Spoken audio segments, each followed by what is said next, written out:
حجاج بن یوسف ظالم تھا، ظلم کرتا تھا، زیادتی کرتا تھا۔ حضرت سعید بن جبیر ایک تابعی بزرگ تھے، اتنے بڑے بزرگ تھے کہ ساری رات نماز پڑھتے تھے، سارا سال روزہ رکھتے تھے۔ ایک دن انہوں نے منبر پہ بیٹھ کے کہا کہ حجاج ظلم سے باز آ جائے ورنہ اللہ کی لاٹھی بڑی بے آواز ہے۔ اللہ کی لاٹھی، اس کا کیا مطلب ہوتا ہے؟ اس کا مطلب ہے جب رب کی لاٹھی چلتی ہے تو اس کی آواز، جی اس کا پہلے کوئی پیغام، وہ پہلے اعلان نہیں کرتا کہ تگڑے ہو جاؤ لاٹھی چلنے لگی ہے، لاٹھی چلتی ہے پر اس کی آواز، سمجھ آ رہی ہے میری بات کی؟ جمعۃ الوداع کے لیے تشریف لانے والے احباب خاص غور فرمائیے گا۔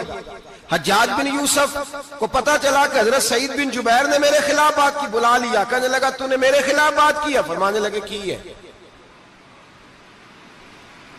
کہنے لگا تجھے پتا ہے میں قتل کر دوں گا؟ آپ فرمانے لگے نہ تو زندگی کا مالک ہے نہ موت کا مالک ہے، تو کیسے قتل کر؟ کہنے لگا تجھے پتا ہے میرا؟ فرمایا میں نے تجھے نہیں، میں نے تو کئی شداد، کئی حماد، کئی قارون، کئی فرعون، کئی نمرود دیکھے، کئیوں کی داستانیں سنی، تو کون ہے؟ تو چھوٹا سا ہے۔ ایک جملہ ہے مولانا جلال الدین رومی کا، بڑے درویش تھے، ایک بات کہہ گئے، کہنے لگے نمرود جتنے پیسے نہیں، فرعون جتنی حکومت نہیں، قارون جتنی دولت نہیں، ورنہ فرمانے لگے میرے زمانے میں بھی کئی لوگوں کا خدا بننے کو دل کرتا ہے، کئی لوگوں کا دل کرتا ہے، لیکن نمرود جتنے پیسے، فرعون جتنی طاقت اور قارون جتنی دولت نہیں، ورنہ ہو سکتا ہے لوگ دعویٰ کر جائیں معاذ اللہ ثم معاذ اللہ۔ یہ آج سے کئی سو سال پہلے وہ کہہ رہے ہیں، آج تو حالات بڑے ابتر ہیں، اس کی نسبت خطرناک۔ فرمانے لگے حضرت سعید بن جبیر تو زندگی موت کا مالک نہیں۔ کہنے لگا پکڑو، قتل کرو اسے، لے جاؤ۔ جب پکڑ کر کھینچ کر لے جا رہے تھے نا تو حضرت سعید بن جبیر مسکرانے لگے۔ اب ظالم کے سامنے مسکرائے تو اس کو بڑا غصہ آیا، یہ میرا مذاق اڑاتا ہے؟ بلا لیا، ادھر آؤ، کیوں مسکرا رہے ہو، کیا ہوا؟ تو حضرت سعید بن جبیر کہنے لگے میں مسکرا رہا ہوں تیری بیوقوفی پر اور اپنے اللہ کی دی ہوئی ڈھیل پر۔ میں مسکرا رہا ہوں کہ یا اللہ کیا بات ہے، کیا تیرا شان ہے، کیسے لوگوں کو ڈھیل دی ہوئی ہے۔ میں مسکرا رہا ہوں تیری بیوقوفی پر کہ تو سمجھتا ہے شاید مجھے پوچھنے والا کوئی نہیں۔ کہنے لگا اس کو باہر نہ لے جاؤ، میرے سامنے قتل کرو۔ ٹھیک ہے جی، قتل کرنے لگے تو حضرت سعید بن جبیر نے منہ کعبے کی جانب کر لیا، انی وجہت وجہی للذی فطر السماوات والارض حنیفا وما انا من المشرکین۔ جب آپ نے یہ آیتیں پڑھی نا کہ میں نے منہ کر لیا ہے اپنے رب کی جانب، کرو مجھے قتل، کہنے لگا نہیں نہیں، اس کا منہ پھیرو، کعبے کی طرف ہو کہ قتل نہ ہو۔ ہے ظالم پر پاگل ہو گیا ہے۔ حضرت سعید بن جبیر کے حوصلے نے شکست دے دی، ناکام ہو گیا، مخبوط الحواس ہو، کہنے لگا اس کا منہ پھیر دو۔ جب کعبے سے پھیرا تو آپ فرمانے لگے للہ المشرق والمغرب فانما تولى فثم وجه اللہ۔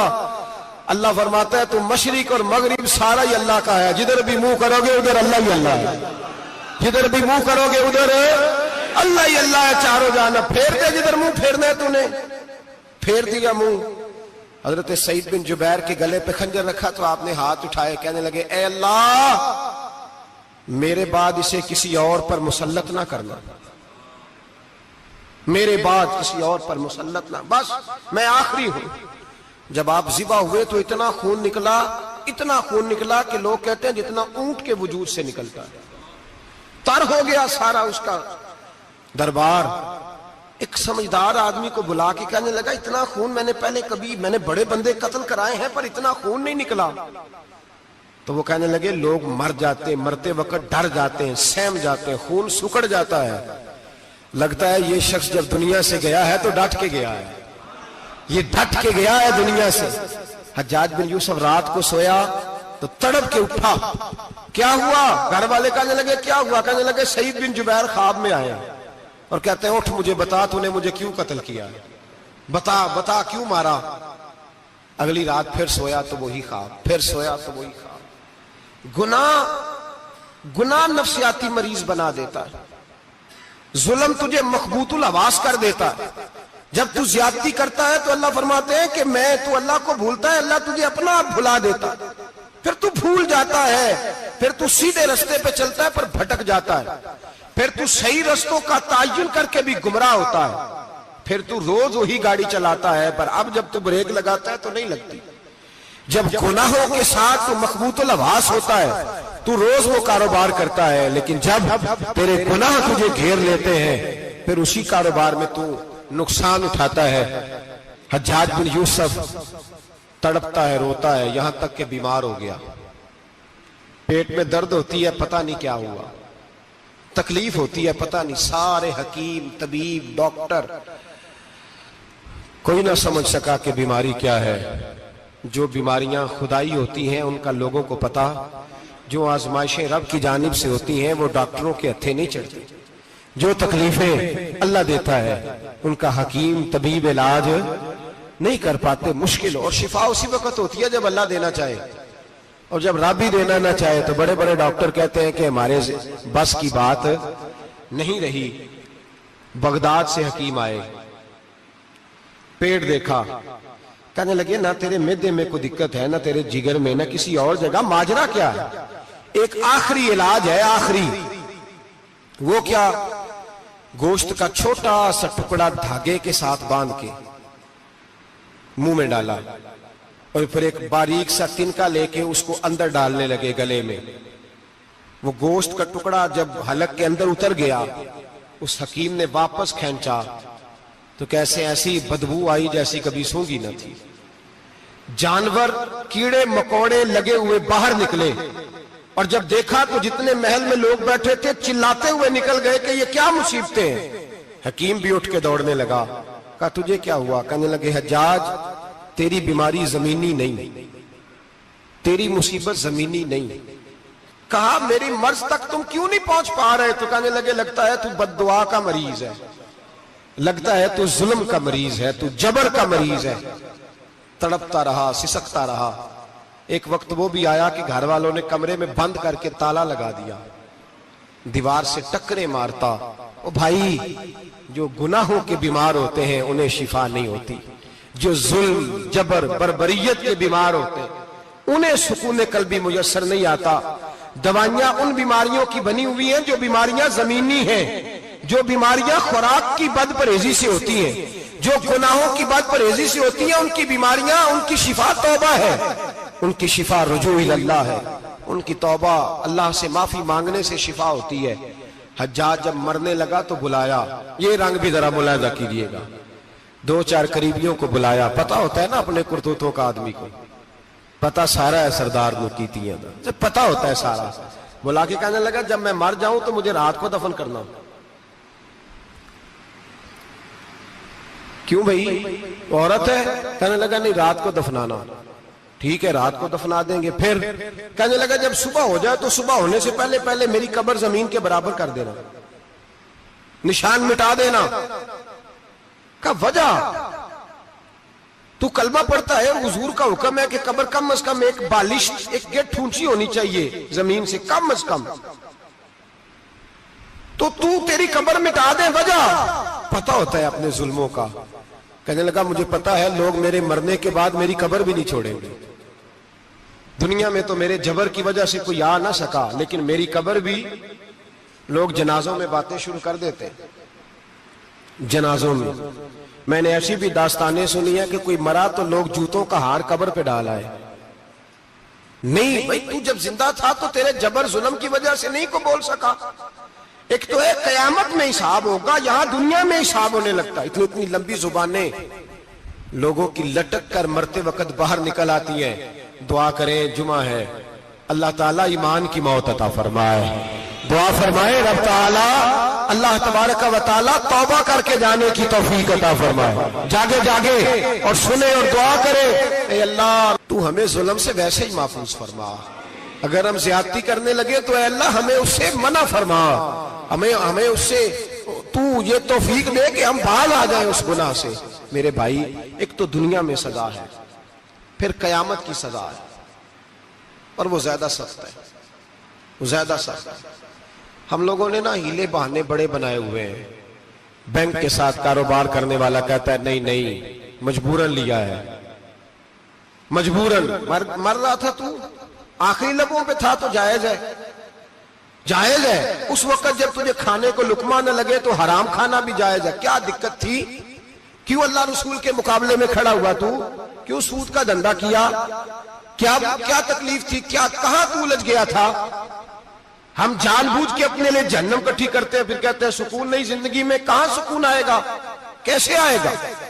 ہم نے خود آگ لگائی ہے چمن میں اپنے، جو قیامت کی سزا ہے۔ میرے نبی پاک علیہ السلام نے فرمایا رب تمہیں سامنے کھڑا کرے گا، اور کس طرح کھڑا کرے گا؟ فرمایا لوگوں کے وجود سے کپڑے اتر جائیں گے، زمین اس طرح دہکے گی جس طرح تانبا زمین پہ رکھا جائے اور آگ جلائی جائے۔ تانبا دیکھا آپ لوگوں نے؟ یہ بھی گرمی گزری ہے نا، تو فرش پر جب سورج پڑتا تھا تو ننگے پاؤں چلا نہیں جاتا تھا، صحیح کہہ رہا ہوں؟ ننگے پاؤں، بچے کا پیر زمین پہ لگتا تو چیخ اٹھتے، کہتے او جل گیا پیر، حالانکہ یہ فرش دنیا کے۔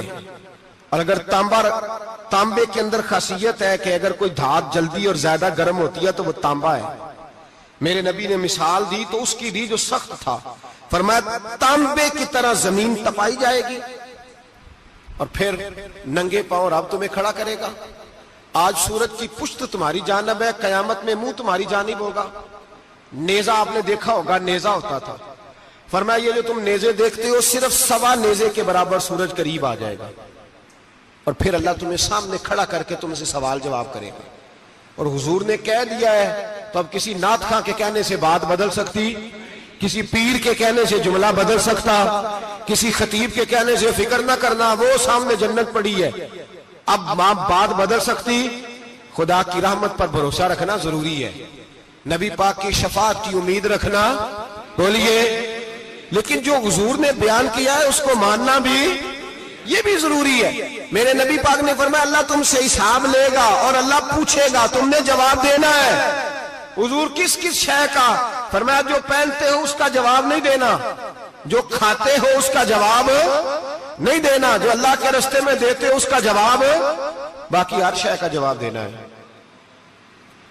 ادھر جو پلاٹ ہے اس کا بھی جواب دینا ہے، اور وہ جو بچوں کو پیسے بتائے ان کا بھی جواب دینا ہے، جو چھپائے ہیں ان کا بھی۔ ثم لتسألن یومئذ عن النعیم، جو کمیٹی اپنے محلے میں ڈالی ہے اس کا بھی جواب دینا ہے، جو سسرال کے علاقے میں ابا جی سے چوری ڈالی ہوئی ہے اس کا جواب بھی، سب کا جواب دینا ہے، تمام حساب کتاب۔ اور اللہ فرماتے ہیں میں سامنے کھڑا کر کے ہر سوال کا تجھے ہر سوال کا جواب صاحب۔ اچھا یہ جو بڑے لوگ تھے وہ حساب سے ڈرتے تھے، ہم چھوٹے لوگ ہیں ہم حساب سے ہم نہیں ڈرتے، ہم کہتے ہیں دیکھی جائے گی۔ بڑے لوگ جو تھے وہ حساب سے، حضرت ابو بکر صدیق دعا کرایا کرتے تھے، دعا کرو اللہ مجھ سے حساب نہ پوچھے۔ حضرت عمر فاروق رضی اللہ تعالیٰ عنہ اپنے بیٹے سے کہتے تھے بیٹا اپنے باپ کے لیے رحمت کی دعا کرنا، میں درگزر والا ہوں، میں حساب والا کوئی نہیں۔ بڑے لوگ ڈرتے تھے، بڑے لوگ۔ حضرت عثمان غنی قبر پہ کھڑے ہوتے تھے تو داڑھی آنسوؤں سے بھیگ جاتی، غلام کہتے ہیں حضور 3 دفعہ نبی پاک نے آپ کو جنت کی بشارت دی ہے، 3 دفعہ بشارت دی ہے، تو آپ کیوں اتنا روتے ہیں؟ عثمان غنی فرماتے جس رسول نے مجھے جنتی کہا ہے اسی محبوب نے مجھے فرمایا تھا عثمان قبر آخرت کی منزلوں میں سے پہلی منزل ہے۔ اور آپ فرماتے میرے تو کمرے میں دیا گل ہو جائے تو مجھے ڈر لگتا ہے، اس میں تو مکمل اندھیرا ہے۔ آپ فرماتے کھڑکیاں بند ہو تو دم گھٹنے لگتا ہے، اس کو تو دروازہ ہی کوئی نہیں، روشن دان تک نہیں۔ بھائی جو بڑے تھے وہ ڈر رہے تھے۔ مولا علی شیر خدا نماز کا وضو کر کے کانپتے تھے، کانپتے۔ علی آپ مرحب کے سامنے نہیں کانپے، خیبر کا دروازہ